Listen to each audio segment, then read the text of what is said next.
Attention. प्यारे बच्चों, आप लोगों का सीपीएस क्लास में वेलकम है, स्वागत है। आज आप कम्युनिकेशन सिस्टम में सैटेलाइट कम्युनिकेशन सिस्टम पढ़ने जा रहे हैं और फिर आपके मोबाइल में कितने पार्ट्स लगे हैं उन सब के बारे में, चाहे मोबाइल हो, रेडियो हो, टीवी हो, सब में जो मेन पार्ट्स हैं वो कैसे वर्क करता है, इस पूरे के बारे में आज की इस लेक्चर में आपको पूरा एक्सप्लेनेशन के साथ बताए जाएंगे। तो काफी इंपॉर्टेंट लेक्चर है। लेक्चर देखने से पहले लाइक, शेयर और सब्सक्राइब करना ना भूलें चैनल को। तो दोस्तों, फ्री में मिल रहा है और आप लोगों को लाइक करने में भी दिक्कत हो रहा है ना। इतना कंजूसी मत कीजिए, लाइक का बटन दबाना ना भूलें। तो आइए हम लोग कम्युनिकेशन सिस्टम की बात करें। मैंने लास्ट लेक्चर में आपको कम्युनिकेशन सिस्टम बताया गया था, एक ऐसा सिस्टम जिससे हम लोग इंफॉर्मेशन का एक्सचेंज करते हैं। इंफॉर्मेशन का एक्सचेंज करते हैं। ये हमारा मोबाइल, रेडियो, टीवी, ये सब क्या है? कम्युनिकेशन सिस्टम्स है। सिग्नल्स को काफी दूर भेजना हो, यहां से अमेरिका, जापान, तो वहां पे आपको कम्युनिकेशन सैटेलाइट का हेल्प लेना पड़ता है। सैटेलाइट के हेल्प से ही सिग्नल्स को काफी दूर तक ट्रांसमिट किया जा सकता है। तो ये जो सैटेलाइट क्या है, ये तो आपने बचपन से पढ़ा है।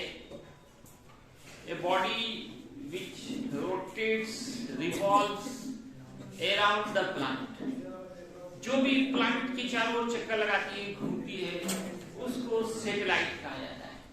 जैसे चांद भी क्या है? सैटेलाइट है। तो ये चांद जो मून है, ये नेचुरल सैटेलाइट है। अब इंसान भी सैटेलाइट बनाने लगा। हर देश वाला अपना अपना सैटेलाइट छोड़ता है, जिसको हम आर्टिफिशियल सैटेलाइट कहते हैं, कृत्रिम उपग्रह। और उसी में से एक आता है जियो स्टेशनरी सैटेलाइट। जियो स्टेशनरी सैटेलाइट। जियो मीन्स होता है अर्थ, स्टेशनरी मतलब स्थिर, रुकी हुई। कुछ सैटेलाइट्स ऐसे होते हैं जो हमेशा घूमते रहते हैं, रिवॉल्व करते रहते हैं, लेकिन फिर भी वो अर्थ के किसी पॉइंट के रिस्पेक्ट में रुकी हुई दिखाई देते हैं, स्थिर दिखते हैं, रेस्ट में होते नहीं है। Appears in rest. जैसे आप ट्रेन से कहीं जा रहे हैं, बस से कहीं जा रहे हैं, तो आपको कैसा लगता है? आप रेस्ट में। अभी हम लोग अर्थ के साथ साथ बहुत तेजी में घूम रहे हैं, फिर भी हम लोग रेस्ट में दिख रहे हैं। यही बात होती है।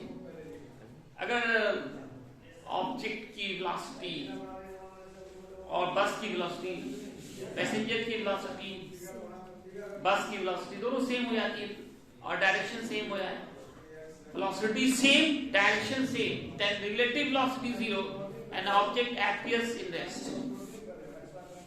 Just like same, अगर कोई सैटेलाइट अर्थ के अराउंड रोटेट कर रही है फ्रॉम वेस्ट टू ईस्ट, पश्चिम से पूर्व की ओर, और एक पूरा चक्कर 24 घंटे में लगाती है, तब वह सैटेलाइट अर्थ के किसी एक पॉइंट के रिस्पेक्ट में रुकी हुई दिखाई देती है, स्थिर दिखाई देती है। उसी को हम लोग कहते हैं जियो स्टेशनरी सैटेलाइट। इसी का दूसरा नाम communication satellite, because it is used for communication.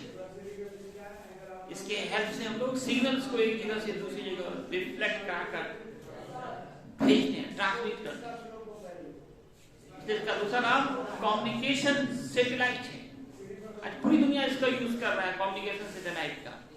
पहले अमेरिका, जापान बात करना बहुत महंगा पड़ता था, लेकिन आज क्या है? फ्री में बात जाता है। व्हाट्सएप पे आप फ्री में बात कर लेते हैं, ईमो पे फ्री में बात कर लेते हैं। तो ये सब किसके हेल्प से हुआ? With the help of communication satellite. क्या है? 3 कम्युनिकेशन सैटेलाइट्स को स्पेस में 120 एंगल पे सेट कर दें, ये पूरा वर्ल्ड कवर कर लेंगे, पूरा world cover. How many satellites? 3 satellites. 3 geostationary satellites. At what angle? 120 angle. Then it covered all over the world. हर देश जो आप यूज कर रहे हैं कम्युनिकेशन सिस्टम के लिए, वो कम्युनिकेशन सैटेलाइट का यूज किया जाता है। दो तरह के होते हैं। पहले जमाने में पैसिव हुआ करते थे, अब आजकल एक्टिव सैटेलाइट में जा रहे हैं। पैसिव में कुछ नहीं होता था, सिर्फ एक रिफ्लेक्टर होता था, सिग्नल वहां गया और वहां से रिफ्लेक्ट होकर फिर दूसरे देश में चला गया। लेकिन क्योंकि काफी हाइट पे होते हैं और वहां तक सिग्नल जाते जाते कमजोर हो जाता है, वीक हो जाता है, फिर वहां से रिफ्लेक्ट होकर दूसरी जगह जाना है, तो साफ साफ साउंड या पिक्चर नहीं मिलता था। इस डिमेरिट्स को दूर करने के लिए अब एक्टिव सैटेलाइट भेजे जाते हैं। तो सैटेलाइट के अंदर फिक्स कर दिया जाता है, वहां पे रिसीवर, ट्रांसमीटर और एम्पलीफायर, जो सिग्नल जाए उसको रिसीव करे, उसको एम्पलीफाई करे और फिर वहां से वो फिर उसको ट्रांसमिट करे। तो अब ये दिक्कत नहीं होती कि सही से आवाज नहीं सुनाई पड़ रहा, पिक्चर सही से नहीं दिख रहा है, तो ये अब नहीं होता। कारण ये कि अब जो सैटेलाइट जो स्पेस में भेजे जा रहे हैं वो सब एक्टिव है, उसके अंदर लगाए जाते हैं रिसीवर, एम्पलीफायर, ट्रांसमीटर, उसका नाम होगा एक्टिव सैटेलाइट। तो दो तरह के सैटेलाइट होते हैं, पैसिव, दूसरा active. Passive acts only as reflector, but active satellite contain receiver, amplifier and transmitter. ये दो तरह के सैटेलाइट होते हैं। अब देखिए, ये जिस पाथ पे घूमेगा ना, जो स्टेशनरी सैटेलाइट जिस पाथ पे रोटेट करती है around the earth, that path is known as geostationary orbit. Geostationary, एक बार ये भी ऑब्जेक्टिव में पूछा गया है, the path of the geostationary satellite revolves is called dash dash, यानी जियोस्टेशनरी ऑर्बिट। कितने सैटेलाइट चाहिए? तो 3। ये ऑब्जेक्टिव कितने डिग्री के एंगल पे सेट करना है? 120, 120, 120 में सेट करना है। अब आपके मोबाइल्स के अंदर मेन कौन कौन से पार्ट्स होते हैं? एक रेडियो में मेनली कौन कौन से पार्ट्स होते हैं?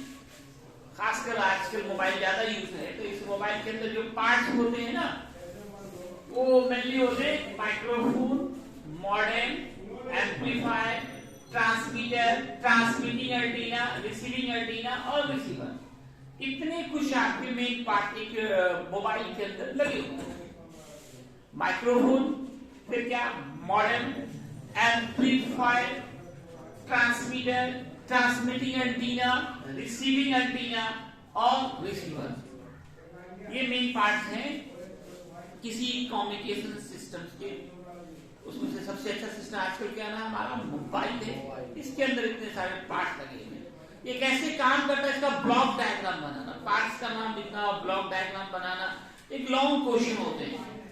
आप अगर क्वेश्चन बैंक देखें तो 1-2 बार 5 नंबर में पूछा है कि what are the elements of communication system, explain with block diagram. Block diagram से इसको एक्सप्लेन करना है। ब्लॉक, ये ब्लॉक बना रहे हैं, बॉक्स बना के बना, ये ब्लॉक हो गया।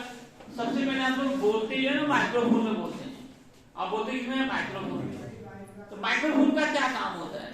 हम जो बोल रहे हैं इस ऑडियो सिग्नल्स को वो इलेक्ट्रिकल सिग्नल में कन्वर्ट करना है। माइक्रोफोन का काम ऑडियो सिग्नल्स को इलेक्ट्रिकल सिग्नल में कन्वर्ट करना है। अब इलेक्ट्रिकल सिग्नल जाएगा आपके मॉडल में। मॉडल एक डिवाइस है जिसका डबल काम होता है, मॉड्यूलेशन भी और डीमॉड्यूलेशन भी। मॉड्यूलेशन होता है मिक्स करना है। हमारा जो वेव है इसकी फ्रीक्वेंसी काफी कम है, ये काफी दूर तक नहीं जा सकता है, इसको हाई फ्रीक्वेंसी वाले इलेक्ट्रोमैग्नेटिक वेव्स के साथ मिक्स किया जाता है। ये process of mixing of normal waves with high frequency electromagnetic wave is known as modulation. यहाँ मॉड्यूलेशन होगा और मॉड्यूलेटेड वेव एम्पलीफायर में जाएगा जो इसकी इंटेंसिटी को बढ़ाएगा, वहां से ट्रांसमीटर में जाएगा जो इसको ट्रांसमिट करके ट्रांसमिटिंग एंटीना को भेजेगा। एंटीना क्या होता है ये पता है, आपको एक मेटालिक स्ट्रक्चर होता है जिसका काम होता है इलेक्ट्रिकल सिग्नल्स को इलेक्ट्रोमैग्नेटिक वेव में कन्वर्ट करना। अब यहाँ से इलेक्ट्रिकल सिग्नल गया, वो इलेक्ट्रोमैग्नेटिक वेव में कन्वर्ट हो गया। अब जानते हो इलेक्ट्रोमैग्नेटिक वेव को किसी मीडियम की जरूरत नहीं है, बिना मीडियम के दूसरे मोबाइल के चला गया रिसीविंग एंटीना।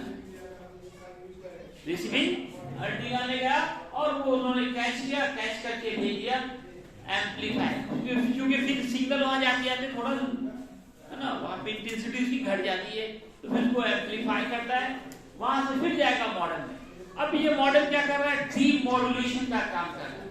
पहले तो मिक्स किया, अब दोनों को क्या करेगा, अलग करेगा। क्योंकि हम लोग का जो रेंज ऑफ फ्रीक्वेंसी सुनने का है 20 हर्ट्ज से 20,000 हर्ट्ज तक ही, उससे ज्यादा वाला हम लोग नहीं सुन सकते हैं।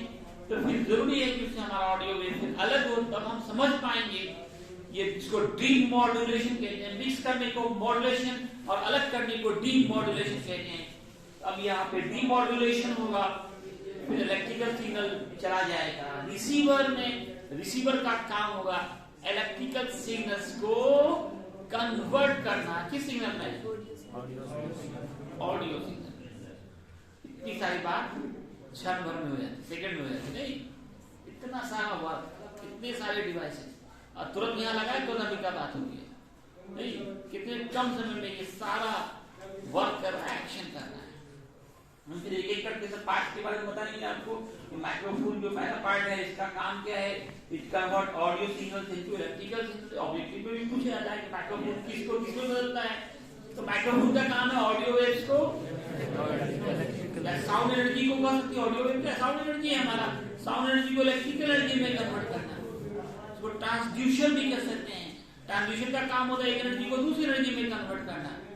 तो ये हमारा जो माइक्रोफोन है, it convert audio signal into electrical signal. और मॉडेम में मॉड्यूलेशन और डीमॉड्यूलेशन दोनों होता है। इसके अंदर मॉडेम एक ऐसा डिवाइस होता है जिसमें मॉड्यूलेशन भी होगा और डीमॉड्यूलेशन भी होगा।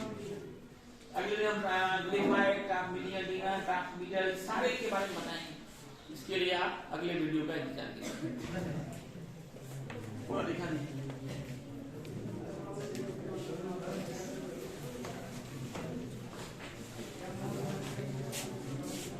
सही नहीं होती।